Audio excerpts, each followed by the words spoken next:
In the next lecture of operating systems, I am continue with the memory management concept that is called multi-programming with fixed partition. So multi-programming concept में जैसे ही हम आते हैं, because of single process there is no kind of synchronization is needed, यानी उनके बीच में sharing या उनके बीच में अगर हम बोलेंगे कि accessing को लेके कुछ clear cut हमको definition provide करना है, it's not required. But in case of multi-programming, we need some kind of extracurriculars, yani extra activities is going to be needed. So how this extra going to be needed? So there is a two kind of extra activities are there. One is called fixed partition based multi-programming, and another is which is going to be explained in the next video lecture, that is known as a variable size partition based multi-programming. तो fixed partition का मतलब यही होता है कि आप पहले memory को फिक्स नंबर ऑफ स्लॉट्स में डिवाइड कर देंगे and this slots is going to be used for programme.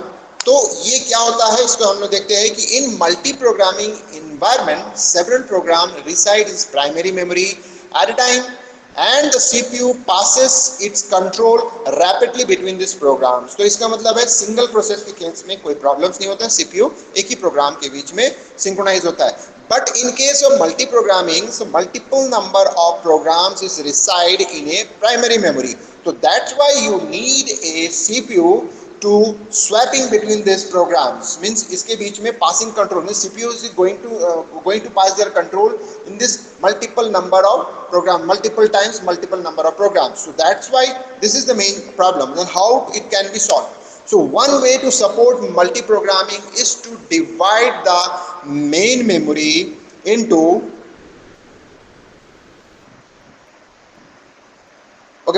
main memory into several partition, each of which is allocated to a single process. तो इसका मतलब होता है कि हम एक सिंपल सा एग्जांपल, सिंपल सा डेफिनेशन दिया हुआ है कि we are going to partition the main memory, means RAM memory, which is actually known as user area. User area is going to be partitioned in a fixed site partition, fixed allocation, fixed space partition is there, and one at a time the program, means one program will be provided into a single space. So that is the second point is going to be, यानी जो आपको बताया. तो there may be a two types of memory partition. तो मैंने आपको concept बताया कि एक तरीका यही है कि मल्टी प्रोग्रामिंग को एक ही तरीके से कर सकते हैं कि आप मेमोरी को पार्टीशन कीजिए और उसके बाद जो होता है उसमें आप अपने प्रोग्राम्स को एलोकेट कर दीजिए. अब ये कैसे पॉसिबल है? तो इसके लिए दो कंसेप्ट सामने आया है, two memory partitioning approach. One is called static approach, one is called dynamic. Static approach हम लोग इस पर्टिकुलर वीडियो लेक्चर्स में कंप्लीट कर रहे हैं, that is known as a fixed partition. So what is the static approach? In this the division of memory into number of predefined partition and its size is made in the beginning and remain fixed there. Simple definition is simple, static, which means that before going to execute your program you have to be partition your program in an earlier way, means earlier times, and then the fixed earlier times with a fixed size of partition, and that size is totally, यानी वो जो size होता है it will be remain for the lasting, यानी आपका लंबे समय तक वही रिमेन करेगा जब तक कि सारा चीजें नहीं होती है. तो उसके लिए हम क्या करते हैं, शुरू में इसको फिक्स कर देते हैं, फिर आप अपने प्रोग्राम को फिक्स, तो यानी इनिशियल स्टेज में जिसको हम लोग फिक्स करके चलते हैं उसको हम लोग बोलते हैं static type of partition.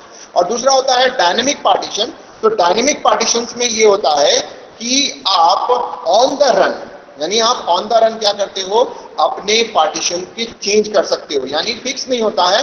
On the run as per the requirement of programs, the size requirement of the size of the program, the size is going to be change. तो उसको हम लोग बोलते हैं डाइन. तो the size and the number of partitions are deciding during the run time. इसको हम लोग बोलते हैं रन टाइम जो साइज डिफाइन होता है उसको. अब multi programming with fixed partition, which is the main topics of this video lectures, that is called given here. Basic approach is to divide. How the multi partition is here? The basic approach is to divide the memory into several fixed size partition where each partition will accommodate only one program for execution.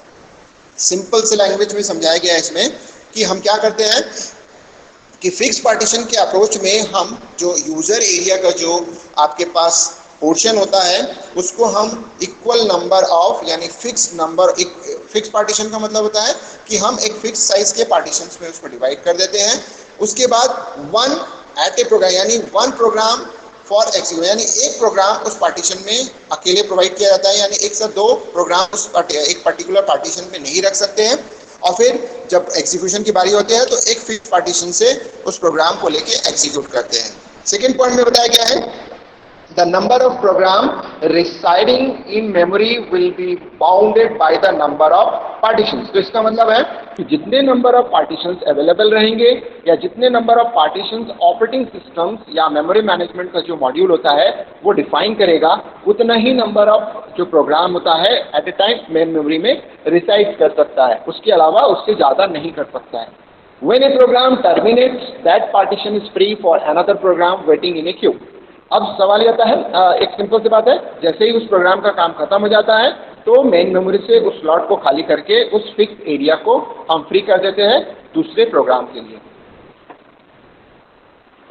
तो जैसे आप देख सकते हैं कि lower part में आपका operating system दिखा हुआ है और उसके बाद यहाँ पे आपने फ्री मतलब पार्टीशन करके रखा हुआ है।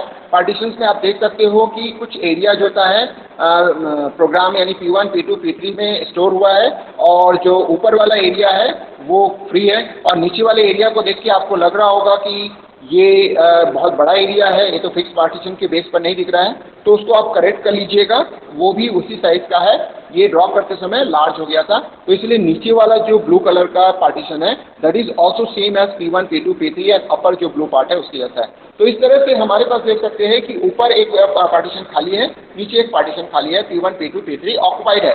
अब जैसे P2 खाली हो जाता है यानी P2 का एग्जीक्यूशन अगर खत्म हो जाता है तो that partition is going to be again free, तो यानी आगे जाके वो फ्री हो जाएगा, यानी 3 फ्री मिलेगा और 2 ऑक्युपाइड मिलेंगे।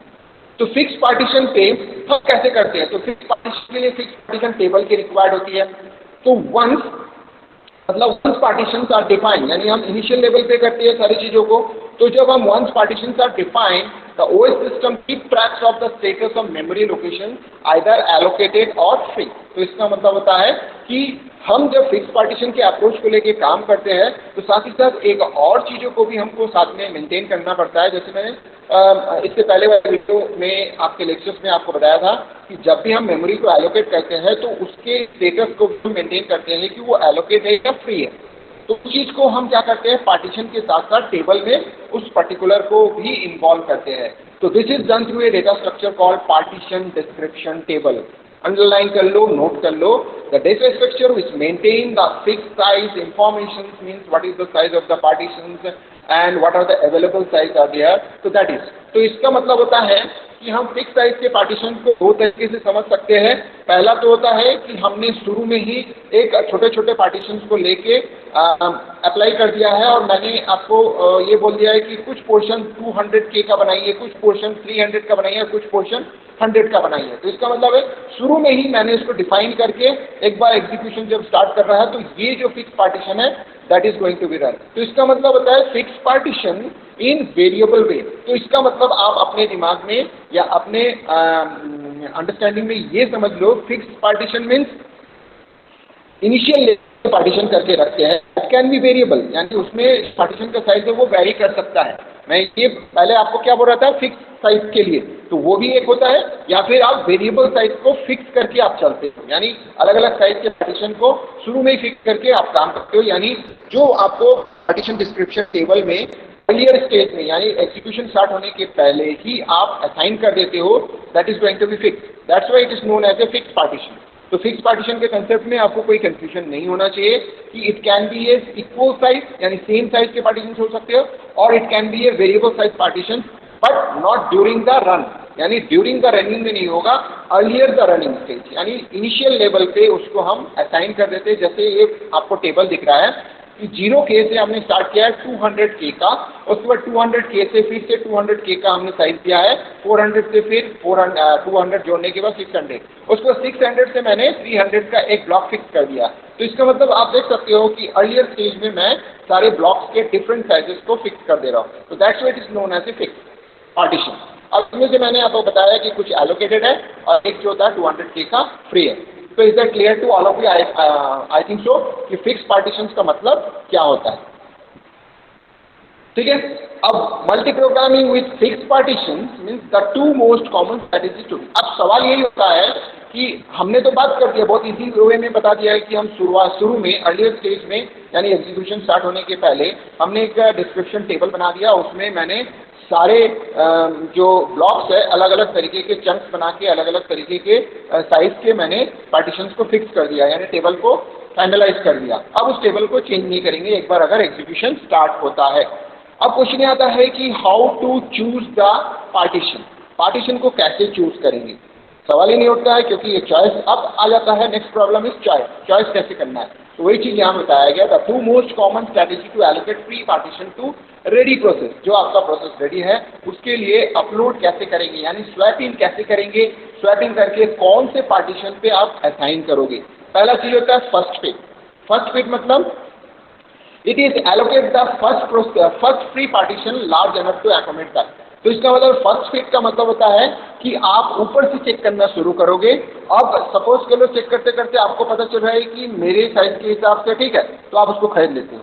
जैसे आप दुकानों में जाते हो, आप क्या करते हो कि आप एक अंदाज लगाते हो कि मुझे 42 साइज का एक शर्ट खरीदना है, तो आपको लगता नहीं 42 छोटा हो जाएगा, यानी किसी का खरीद रहे हो आपको लगता है 42 छोटा हो जाएगा, तो आप क्या करते हो चलिए 44 का ले लेते हैं, ये ना छोटा होगा ना बड़ा होगा, अगर होगा तो फिट बैठेगा, तो उस हिसाब से आप कर लेते हो। तो इसका मतलब होता है सेम एज यहाँ भी वही परफॉर्म होता है कि आप क्या करते हो शुरू से चेक करना शुरू करते हो, जैसे ही आपको जगह मिल जाता है आप वहाँ पे डेरा डाल देते हो, यानी आप वहाँ पे बैठ जाते हो मतलब आप उस पार्टीशन को ले लेते हो। वो ये नहीं देखते हो कि आप उसमें एकोमोडेट होने के कुछ स्पेस आपका बच जाएगा, उसको नहीं देखते। वही चीज होता है first fit. It is allocate the first free partition large enough to, यानी इतना होता है कि जिसमें आप बैठ सकते हो, फिट बैठ सकते हो, आप बैठ जाते हो। अब जाते हैं बेस्ट फिट। बेस्ट फिट क्या होता है, तो it is allocate the smallest free partition that meet the requirement. तो बेस्ट फिट का मतलब होता है आप सारे पार्टीशंस में से सर्च करते हो, सर्च करने के बाद देखते हो कि कौन सा स्मॉलेस्ट पार्टीशन है जो कि आपके लिए एलिजिबल है या आपके लिए वैलिड है, आप उसको चूज करते हो। तो first fit and best fit, they are the two approaches basically use for it. And last जो हमको दिखाया ये इसमें सेकंड लास्ट जो पॉइंट रहता है, both strategies required to scan the partition description table for out of record. तो मैंने बताया दोनों ही स्ट्रेटेजी के केस में स्कैन होता है, आप टॉप टू बॉटम स्कैन करते हो।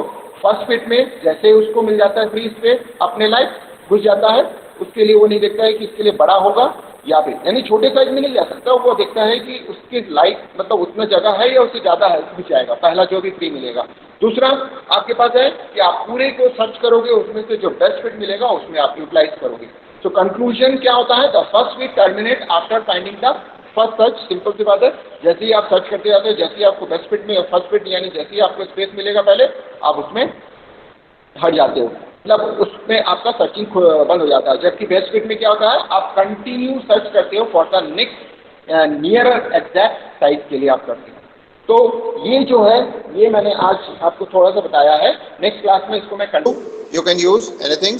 The first page terminal last conclusion is there. The first page terminates after finding means how the first fit is work and how the best fit is works.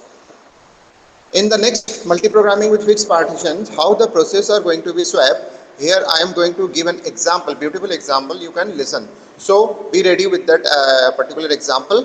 So whenever a new process is ready to be loaded into memory, and if no partition is free, तो swapping of process between the main memory and secondary memory is done. इसका मतलब ये है कि जैसे suppose कर लो कोई एक नया प्रोसेस है जो कि रेडी है रन करने के लिए, लेकिन उसके पास जो होता है जो फ्री अवेलेबल मेमोरी है वो उतना सफिशिएंट नहीं है उसको रन करने के लिए।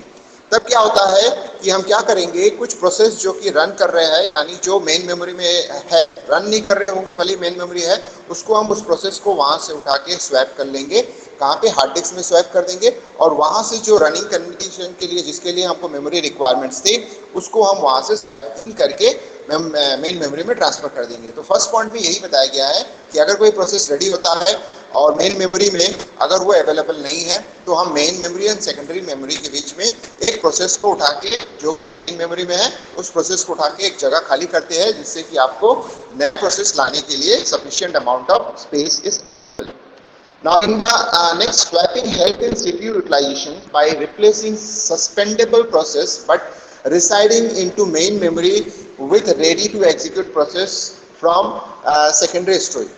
इसका मतलब ये सेकेंड पॉइंट में वही चीज बता रहा है कि अगर हम स्वैप कर रहे हैं तो हम उनमें से किस प्रोसेस को स्वैप करेंगे। सारे प्रोसेस जब एग्जीक्यूशन मोड पे आ जाते हैं, मतलब रैम मेमोरी में अवेलेबल हो जाते हैं, लोड हो जाते हैं, इसका मतलब है वो रन करने के लिए तैयार है। लेकिन हम कैसे पता करेंगे कि कौन सा प्रोसेस होता है रन करने के लिए, किसको उठा के हटाना है, तो ये भी एक बहुत बड़ा इशू होता है। तो वही चीज होता है कि ऐसे प्रोसेस जो कि सस्पेंड हुआ है, यानी सीपीयू में एग्जीक्यूशन के ड्यूरेशन में कुछ कारण से सस्पेंड हुआ है बट मेन मेमोरी में अभी भी रखा हुआ है। सस्पेंड प्रोसेस को क्या होता है, तब तक नहीं हटाते जब तक कि कोई रिक्वेस्ट नहीं आता है, तो वो वहीं पे है, सस्पेंड करके रख दिया गया है। और सस्पेंड होने के बाद यानी वो जॉब पे ही है, यानी अभी जॉब से हटा नहीं है लेकिन सस्पेंडेड है। तो ऐसे प्रोसेस को जो कि सीपीयू ने सस्पेंड किया है उसको हम स्वैप करेंगे न्यू प्रोसेस। तो जो फर्स्ट पॉइंट में जो बताया गया है कि किस तरह से स्वैप और कौन से प्रोसेस को स्वैप करना है, वो सेकेंड पॉइंट में आपको बताया गया। When the scheduler admits a new process of high priority for which no partition is free, a memory manager is invoked to make a partition free to accommodate the process। तो इसका मतलब है यहाँ पे दो फंक्शंस ऑपरेशन का काम करने लगता है। सबसे पहले तो होता है शेड्यूलर। शेड्यूलर क्या करता है, एक शेड्यूल करने जाता है सीपीयू को। तो सीपीयू में प्रोसेस शेड्यूल करने जाता है तो प्रायोरिटी बेस के आधार पर शेड्यूल करता है। तो इसका मतलब है सीपीयू किसी प्रोसेस एग्जीक्यूट करने के पहले वो रैम मेमोरी में पहले देखना चाहता है, यानी उसका जो प्रोसेस है वो पहले रैम मेमोरी में होना चाहिए। यानी शेड्यूल हुआ है बट रैम मेमोरी में अवेलेबल नहीं है तो फिर वो नहीं कर सकता। तो ऐसा प्रोसेस जो कि जॉब क्यू या रेडी में अवेलेबल है और उसको रन करना चाहता है being a priority basis, high priority के बेस पर, तो ऐसे केस में वो अगर रैम मेमोरी में अपलोड नहीं करता है तो इसका मतलब होता है कि रैम मेमोरी में कोई फ्री स्पेस नहीं है, तभी अपलोड नहीं कर रहा। तो फिर वो क्या करता है, जो मेमोरी मैनेजमेंट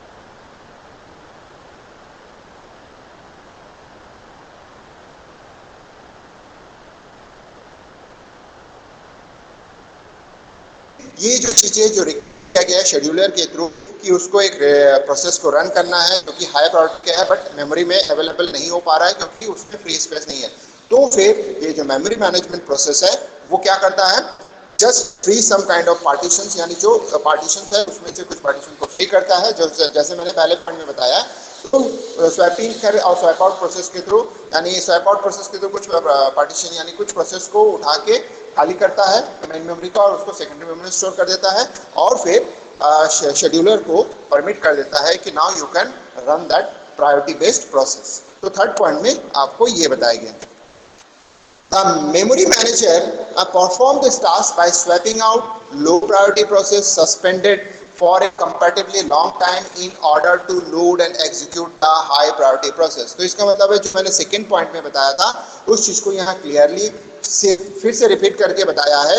जो मेमोरी मैनेजमेंट है with request of the scheduler, CPU scheduler, it's going to work and free some space from the main memory. कैसे स्पेस को, जो कि लोअर प्रायोरिटी का है और बहुत लंबे समय से रन कर रहा है सीपीयू में, तो वो सस्पेंड किया गया है, suspended by some CPU process by the CPU scheduler और CPU. So that kind of process को हम स्वैप आउट करते हैं और जो प्रायोरिटी बेस्ड प्रोसेस है उसको स्वैपिंग करते हैं। तो इसका मतलब है ये जो फोर्थ पॉइंट है वो सेकेंड पॉइंट से रिलेट रख रहा है।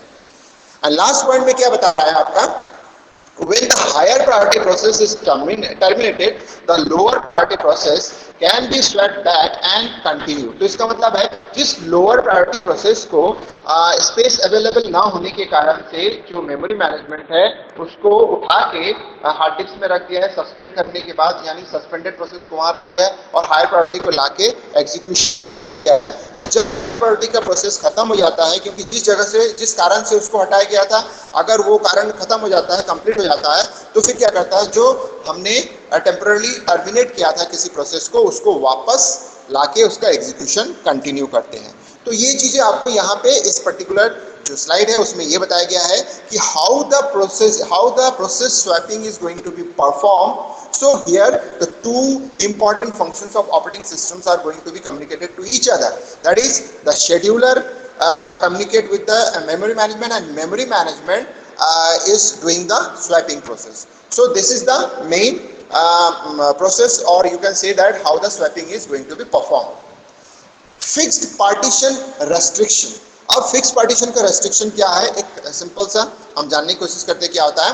जैसे सपोज कर लो, नो सिंगल प्रोग्राम प्रोसेस में exceed the size of the largest partition in a given system. तो ये रेस्ट्रिक्शंस होता है कि कोई भी सिंगल प्रोग्राम या प्रोसेस में exceed the size of the largest partition in the given system accept करता है, तो ये एक सबसे बड़ा रेस्ट्रिक्शन है, ये नहीं होना चाहिए। दूसरा, it does not support a system having dynamically data structure such as stack, queue and heap. तो सिंपल सी बात है, आप अगर डेटा स्ट्रक्चर पढ़े होता है तो data structure having a 3 types of data structure means 3 types of topics और features are there, that is called stack, queue and heap.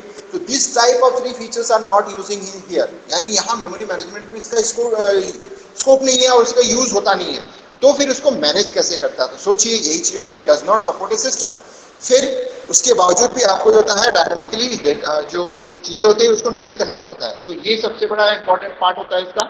And it's limit the degree of multi programming which in turn may reduce the effectiveness of the short term scheduling. Short term scheduling के बारे में आप जान सकते हो कि limit the degree of multi programme. अब देखिए, अब मल्टी प्रोग्रामिंग के केस में क्या होता है कि सारे जॉब्स को हमको इक्वली वेटेज देना जरूरी है। बट आप देख सकते हो कि अभी मैंने आपको थोड़ा पिछली स्लाइड में, प्रीवियस स्लाइड में मैंने आपको बताया कि how the priority based long jobs और priority based jobs is going to be terminate the shortest, यानी शॉर्ट जॉब को हटा सकता है। तो इसका मतलब ऐसा कोई जॉब आता है जो कि प्रायोरिटी बेस्ड है, जो भी है कि हमारे पास जो